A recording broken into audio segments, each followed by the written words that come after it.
الشكل ده زي ما حضراتكم شايفين فكرة المكسب للأسود. أي واحد فينا ممكن يروح واكل هنا.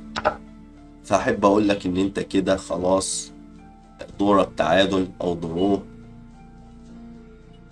كينج سي 2 هتعمل إيه؟ هتاكل البدء التاني بالمرة. روك في جي 3، روك اي 8، وبنقول لك وريني هترقي البدء بتاعك ده ازاي. أنا خلاص قربت من الملك.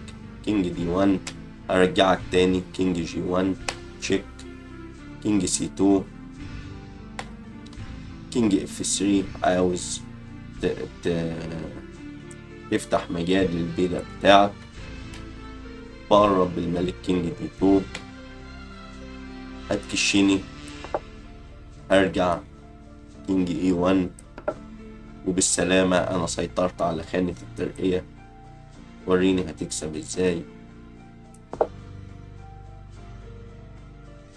كينج اف 1،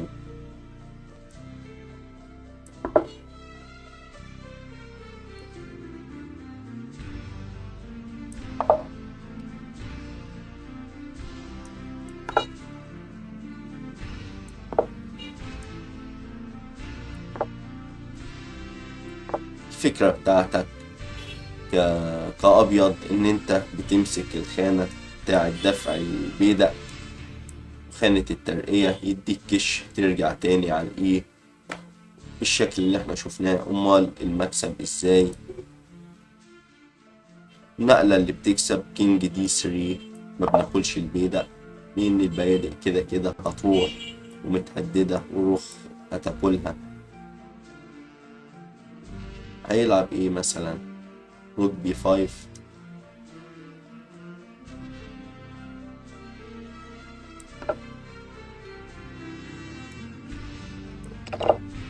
دلوقتي روك في جي 3 والدور مكسب إجباري.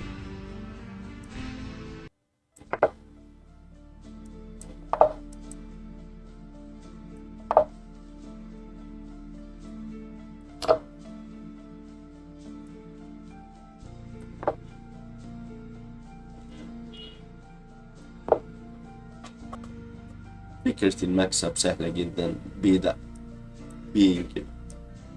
طب كش.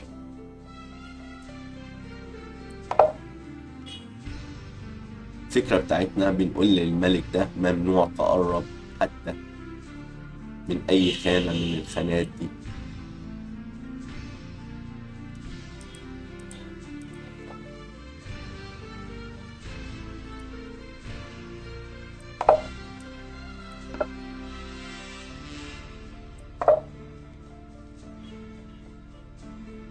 يا عم إيتو كشني. جبت وزير.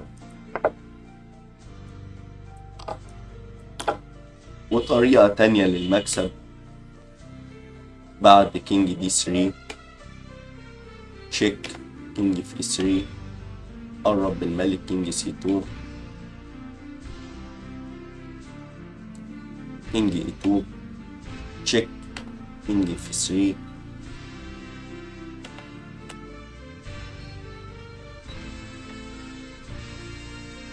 الشكل ده من أشكال البيادق المنفصلة. والدور ده مكسب إجباري للأسود. روك اتش 8 هات الحماية للبيدق بتاعي. قال له روك اتش 4 هات الرخ أو هات البيدق. قال له خد البيدق. خد ده وأنا خد ده.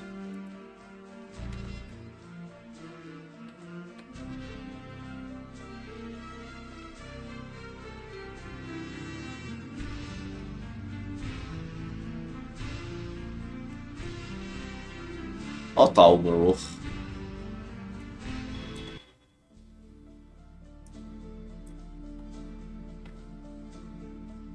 قال له روك اي 1.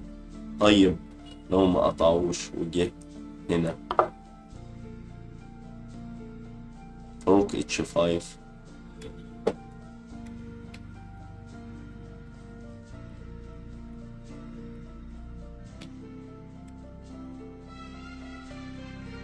كينج جي 4. نفس الشكل، بس لو الابيض لعب اتش 4 بيقول له لو كلت بالبيدق هتسيب الرخ بتاعتك،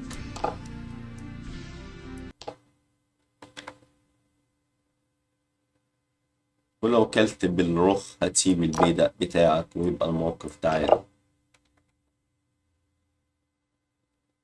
دلوقتي التكنيك بتاعنا لعبة جميلة جدا، تشيك، بفكرة ان احنا بنفرغ المربع اللي احنا كنا واقفين عليه. دلوقتي اصبح المربع ده فارغ، هيكش إجباري، وبعدها G4 بتكسب.